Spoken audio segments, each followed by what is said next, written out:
あなたは人を見た目で判断してはいませんか？遡ることおよそ138年前の1884年11月、イギリスのロンドンが今回の舞台。その日、医師のフレデリック・トレビスは路上で開かれるとある奇妙なショーに出演する男を診察するため、男のいる部屋まで足を運びました。部屋のドアを開け、彼の姿を見た医師は言葉を失います。男の顔半分は腫瘍で覆われ、表情すらわかりません。顔だけではなく、体はひどく変形し、怪奇映画に出てくる怪物そのものだったんです。人々は男を恐れ、こう呼びました。エレファントマンと。醜い姿を世間にさらすことでしか生き残れなかったエレファントマン。彼に救いはなかったのでしょうか。彼の人生を通して見えてきたのは、人間の光と闇だったのです。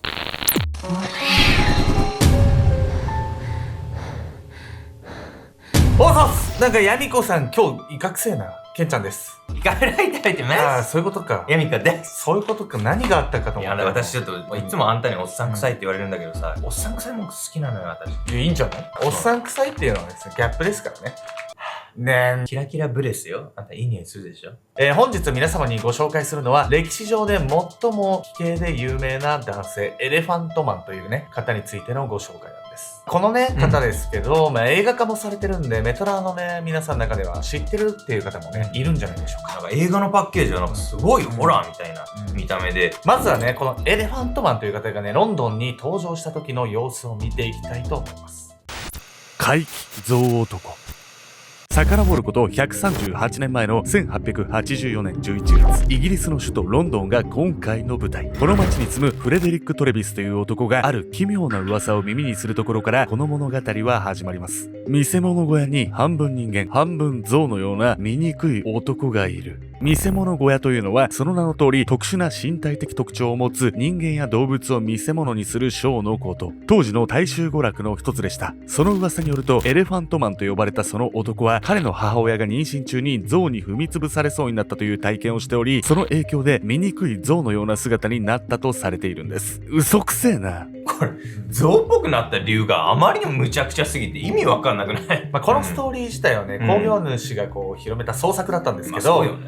その当時ね、ヨーロッパではね、ある迷信がね、信じられていたこともあったんですよ。その迷信っていうのはですね、なんと妊婦が悪いイメージとかこうストレスとかマイナスな感情を抱くとお腹にいる子供に障害となってね、現れてくるっていうね、もう絶対嘘じゃん、それ。そういうね、考えから来てたんですよね。トレビスはエレファントマンを一目見てみたいという欲求に駆られていました。こうしてトレビスは男のいる見せ物小屋を訪れることになったんです。小さな部屋に通され、トレビスはエレファントマンと初めての対面を果たしました。トレビスは男の姿を見て思わずこう口にします。こんなひどい患者は見たことがない。実はトレビスは地元ロンドン病院に勤める医師だったんです。今まで多くの患者を見てきたトレビスであっても思わず目を背けたくなるほどの状態だったんです。彼の顔右半分はただれた肉の塊で覆われ、額からは不自然な形の大きなコブが突き出していました。肌はイボ状の腫瘍が広がっており、特に醜い部分から悪臭が漂っていたんです。この時のエレファントマンの印象についてトレビスは、彼はとてもおとなしく怯え混乱していたと述べています。初対面の時にトレビスは一つの名刺を渡し会話を試みました。しかし意思疎通はうまく取れず、エレファントマンには知的障害があるのだと考えられていたんです。この頃エレファントマンを人間として扱う者は誰一人としていませんでした。しかしこの何気ないトレビスとの出会いと一つの名刺がエレファントマンの人生を大きく変えることになるんです。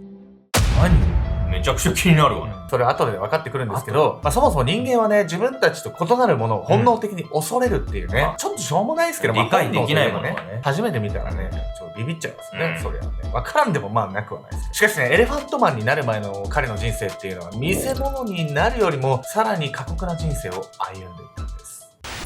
ジョゼフ・メリックの半生。遡ること160年前の1862年、イングランドのレスター。この町に後のエレファントマンことジョゼフ・メリックは誕生しました。生まれた時点でのジョゼフは障害のないごく普通の赤ん坊でした。しかし生後21ヶ月になるとある変化が訪れるんです。いつものように母親が授乳をしていると、ジョゼフの口の下に硬い腫れ物があるのが分かったんです。母親のメアリーはすぐに治るだろうと病院には連れて行きませんでした。しかし数ヶ月後には右頬全体にまで広がり、唇ルはいびつな形に変形。母メアリーはついにジョゼフを病院に連れて行くことにしたんです。しかし当時の医療でできることはほとんどなく、原因も治療法もわからないまま症状は悪化。5歳になる頃には皮膚が象のような質感になり、両腕と両足が不自然に肥大。こうして彼にとって見た目で差別されなかった日々は突如終わりを迎えたんです。当時の医療ではさ、分からなかったっていうけど、今だったら分かんじゃないの？実はですね、未だに解明されてないんです。そうなの？ですがね、最近になってね、エレファントマンはこういう病気だったんじゃないかっていうね、説はね、唱えられてはいるんです。そしてね、その病気というのはプロテウス症候群なんです。初めて聞く。というわけでね、本日のメトラキーワード、プロテウス症候群について。プロテウス症候群とは、特定の遺伝子が原因不明の変異をすることによって引き起こされる奇病。エレファントマンの死後86年経った1976年に発表されました。現在まで200例ほどしか確認されておらず、明確な原因も治療法も未だに見つかっていないんです。その症状は皮膚、骨、筋肉、血管が変形し肥大化。学習障害は生じないというものだったんです。プロテウス症候群だと診断されていた例で、イギリス人女性マンディ・セラーズのケースがあります。彼女の場合は両足だけが異常に成長を続けるという症状でした。しかし2013年に彼女はプロテウス症候群ではなかったという研究結果が出たため、未だに意見が分かれているんです。ジョゼフに関してもね、2011年にプロテウス症候群だったんじゃないかって検査がね、行われたんですけど、結局残した DNA が古すぎた。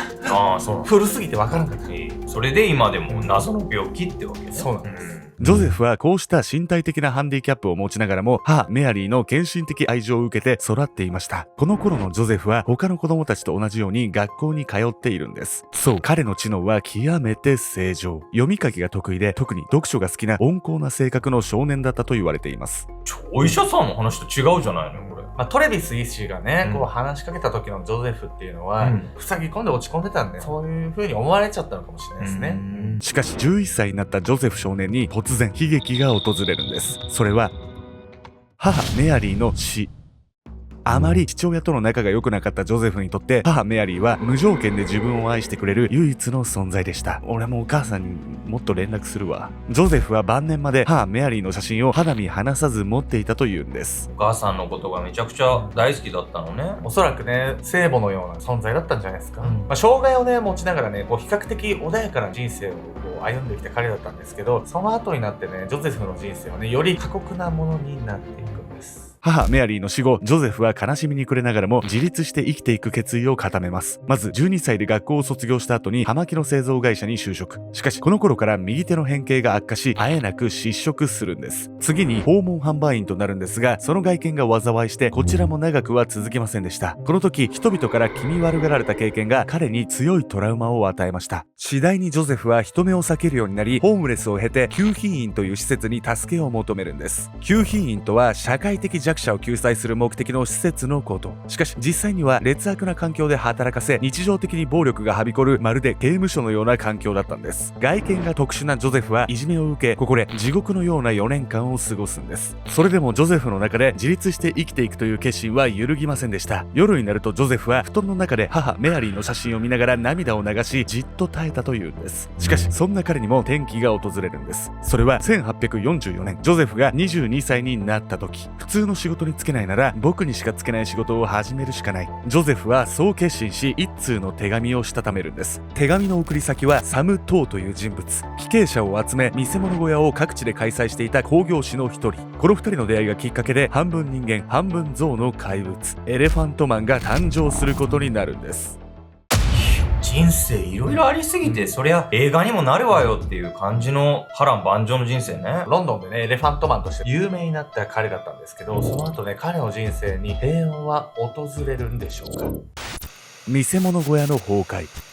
ロンドンでの見せ物小屋の興行は成功したんですが、主に都市部でとある考えが世間に広まっていました。それは見せ物小屋が公序良俗に反するのではないかというもの。そこでジョゼフの見せ物小屋は都市部以外のヨーロッパ各地を回るツアーを行うことにしたんです。しかしこれが大失敗。想定した以上のバッシングを受け、興行成績も振るいませんでした。エレファントマンではもう稼げない。この結果を受けた興行師の決断は非常に早くかつ冷酷なものでした。そしてツアーがベルギーのブリュッセルを訪れた時に事件は起こりました。当時26歳のエレファントマンに見切りをつけた興行師はなんと全財産を奪い、その場でエレファントマンを放棄したんです。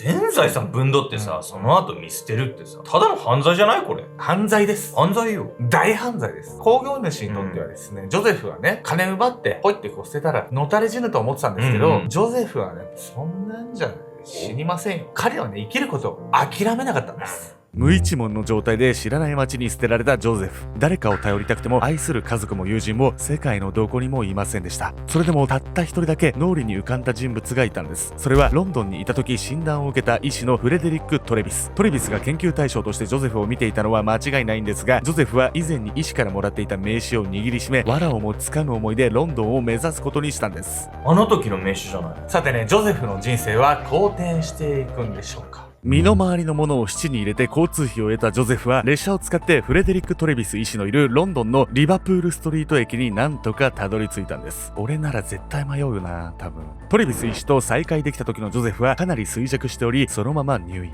こうしてジョゼフは一命を取り留めたんですが、トレビスにとってもこの再会は喜ばしいものでした。数年前に診察したジョゼフのことを彼はずっと気にかけていたんです。できることならこの病院で彼のことをずっと見ていきたい。ジョゼフが今までに受けてきた仕打ちのことを思うと、そう願わずにはいられませんでした。こうしてジョゼフはロンドン病院で穏やかな日々を過ごすことになったんです。しかしこの際に行われたジョゼフの診断の結果を見て、トレビスはジョゼフの運命を呪いました。なんとその時のジョゼフの余命は3年。やっと助かったって思ったのに何があったのよ。この時すでにね、彼の心臓病は進行していたんです。そして病院もね、彼を助けたいってね、そういう風に思ってたんです。彼をね、こう、救避員に入れまいってね、そういう風にしたんです。そうやって優しい人たちがいたってことはすごい救いよ。この後の人生をロンドン病院で過ごすことになったエレファントマンなんですが、彼の人生はですね、ここから始まったと言っても過言ではないんです。人間らしさ。ロンドン病院で余生を過ごすことになったエレファントマンことジョゼフ・メリック。彼の性格は極めて穏やかで、人を憎んだりすることのない人物だったんです。しかし、うつ病の兆候があり、稀に感情的になることもあったそうなんです。趣味や読書で特にラブストーリーに憧れを持っていました。もう一つの趣味は紙製の模型を作ること。美しいものに関心があり、芸術品を好んでいました。また、自分の体の中で最も症状の軽かった左腕を誇りに思っていたと語っているんです。めちゃくちゃ普通の青年じゃないのよ。普通すぎてなんだか悲しくなってくるわよ。今までね、いろんなものをね、我慢して押し殺して生きてきた中身はね、どこにでもいるようなね、いい意味でそういうね、方だったんじゃないですかね。こうして人間としての感情を取り戻しつつあるジョゼフ。彼はこの時トレビス医師にある欲求を打ち明けているんです。その願いとは女性との恋。実は彼は人生において母親のメアリーとしかまともに会話をしたことがありませんでした。あとは恋愛小説に出てくるヒロインたちに淡い恋心を抱くばかり。まあそれも悪くないけどね。相談を受けたトレビスは真剣に考えました。願いを叶えてあげたい。そうすれば彼の精神が安定するだろう。こうしてトレビスが連れてきたのは未亡人のレイラ・マテュリンという女性でした。レイラにはショックを受けないように前もってジョゼフの病気のことを伝えてあったんです。こうして2人の初対面はジョゼフの病院で実現するんです。レイラはジョゼフの病室を訪れ微笑みながら握手を求めていたといいます。終始落ち着いていた様子のレイラに対し、この時のジョゼフは激しく緊張していたんです。ジョゼフは差し出されたレイラの右手に恐る恐る自らの変形した右手を重ね合わせます。数秒の握手の後、手を離した瞬間、ジョゼフは感情を抑えることができず、おえつを漏らしてすすり泣いたというんです。この時のことをジョゼフは、女性から微笑みかけられ、握手を求められた人生で初めての経験でした、と語っています。そして、ジョゼフとレイラはこの後も文通相手として親交を深めていきました。自分に自信があるっていうことがどれだけ大事か、逆にないっていうことがどれだけこうディスアドバンテージになってたかっていうね、ほんとこう彼の今までの人生に思いを馳せると辛いものがありますよね。ごく普通の人間としての生活を謳歌し始めていたジョゼフ。しかし、その一方で彼の病状はゆっくりと確実に悪化していたんです。そして、1890年4月11日、ベッドに横たわったまま亡くなっているジョゼフが発見されました。27年の生涯でした。死因は窒息によるもの。ジョゼフは体の構造上、横になって寝るのは不可能だったんです。そのため、普段はベッドの上で座った体勢で睡眠をとっていました。なぜ彼はその日に限ってベッドで横になっていたのか。彼は確かにごく普通の生活に憧れを持っていたんです。人と同じようにベッドで横になって眠ってみたい。そう思っていても不思議ではありません。現在でも彼の死の真相は明らかになっていないんです。しかし僕は身体的ハンディキャップを背負いながら今よりも差別がひどい時代に生き続けたジョゼフが周りの人々に多くの勇気を与えたことは間違いないと思います。